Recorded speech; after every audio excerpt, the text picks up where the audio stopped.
Zay ny makasika an'iny fa raha mitata amin'ny vina voafaritra tao anatin'ny teti-bolam-panjakana tany Ampiandohana dia nahatratra 9.20 isan-jato ny fanatrarana izany tao anatin'ny efa-bolana voalohany tamin'ity taona ity. Io moa ny fanazavana nentin'Andriamatoa Nary Eric Rabenja izay tale jeneraly ny ladoany eto Madagasikara. Ny recette douanière zany amin'izao fotoana izao dia araka ny efa tenintsika hatramin'izay dia manomboka mietsara izy io par rapport amin'ny loi de finance initiale. Araka ny fantatrareo moa mieritreritra ny fanjakana hoe hanao loi de finance rectificative izay mbola hoe tsy anjarako angamba no miresaka an'izany fa aorian'io loi de finance rectificative zany no mety ahitantsika tanjona vaovao apetraka amin'ny hetra ampidirina eto Madagasikara.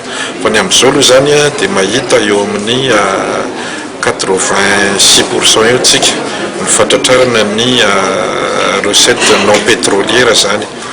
Ny pétrolière koa zany efa manomboka mampiditra tsikelikely izy araka fantatrareo moa mbola misy an'ilay problème ny jirama io izay mahatonga ny suspension ny ampahan'ireo rehetra momba pétrole ka efa mitady izay vahaolana amin'izany ny gouvernement ahafahana mampiditra ny hetra araka ny tokony ho izy zany. Araka ny hitantsika zany iny anisan'ny hoe fanamarinana nataon'ny FMI amin'ny fampidirana ny hetra tamin'ny tapany voalohan'ny donc hoe les 4 premiers mois tamin'ny année 2015 iny zany. Raha ohatra milahatra amin'ny ilay prévision napetraka tamin'ny loi de finance initiale zany izay somary ambonimbony ihany ka nandray fepetra maromaro zany napetraka ny teo amin'ny ministèren'ny finance sy ny ladoany amin'ny fampidirana ny hetra. Izany hoe raha amin'ny ambangovango ilay izy dia misy ny effort ataonay zany eo amin'ny fijerena mafimafy kokoa ihany ny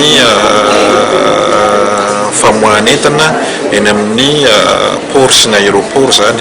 Araka ny teneniko nareo hatramin'izay zany efa misy ny vokatra azo satria raha jerena zao ny isan'ny fiakaran'ny dossier contentieux izay miakatra avy any amin'ireny port sy aéroport reny dia niakatra avo roa eny raha raisitsika par rapport amin'ny 2014.